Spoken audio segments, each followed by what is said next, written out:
অর্থনৈতিকভাবে এবং কাঠামোগতভাবে যেভাবে ইন্ডিয়া আধিপত্য বিস্তার করছে, আমরা এর বিরুদ্ধে। সরকারকে আলটিমেটাম, সরকার যদি এখান থেকে সরে না আসে তাহলে আমরা আরো তীব্র আন্দোলন করব।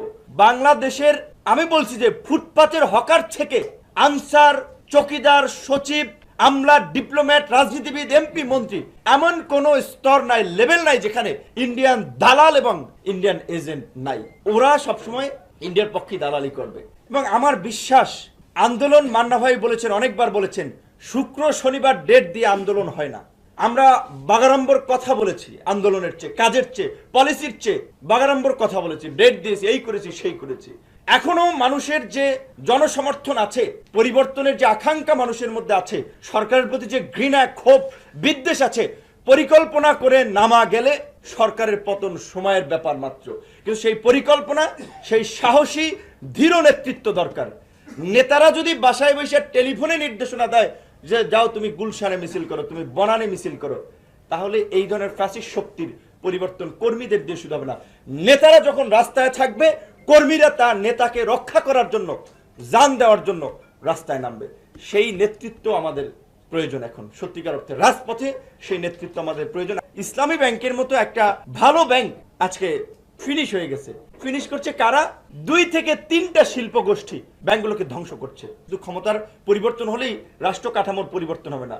রাষ্ট্র কাঠামোর পরিবর্তন করতে হলে আমেরিকার মতো, ইউরোপের মতো ইনস্টিটিউশন গড়ে তুলতে হবে। আমাদের এমন জুডিশিয়ারি গড়ে তুলতে হবে যে জুডিশিয়ারি সিটিং প্রধানমন্ত্রীকেও পাকিস্তানের মতো যেন জেলে পাঠাতে পারে। আমাদের এমন প্রশাসন গড়ে তুলতে হবে যে যারা আপনার সচিব, আমলা, যেই দুর্নীতিবাজ হোক, যেই লুটেরা হোক, তার বিরুদ্ধে যেন অভিযান চালাতে পারে।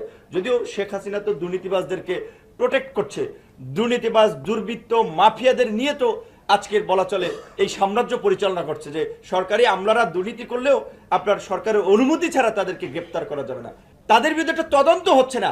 এমন একটা নির্লজ্জ জাতি আমাদেরকে বানাচ্ছে যে আদালতও তাদের বিরুদ্ধে কথা বলছে না। আদালতে গেলে আদালতও সেটা বলে যে না, এটা আদালতের দরকার, আদালত করবে না, প্রশাসন ব্যবস্থা নেবে না। কিন্তু আমাদেরকে দেশের স্বাধীনতা, সার্বভৌমত্ব রক্ষার জন্য, একটা মর্যাদাপূর্ণ জাতি হিসেবে বাংলাদেশকে গড়ে তোলার জন্য আমাদের লড়াইটা করতে হবে।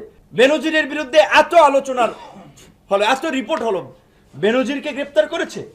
করে নাই। তো দেখেন, এইভাবে যদি এই দুর্নীতি, লুটপাট, বেহায়াপনাকে সরকার পৃষ্ঠপোষকতা করে, তাহলে এই জাতির দুর্ভাগ্য অনিশ্চিত। ব্যাংকগুলো আজকে, এইচএসবিসি ব্যাংক 1000 কোটি টাকা লাভ করে। এইচএসবিসি ব্যাংকের আগের বছরের চেয়ে 70% বেশি লাভ করেছে। আর আমাদের সমস্ত ব্যাংকগুলো ধুকে ধুকে মরছে।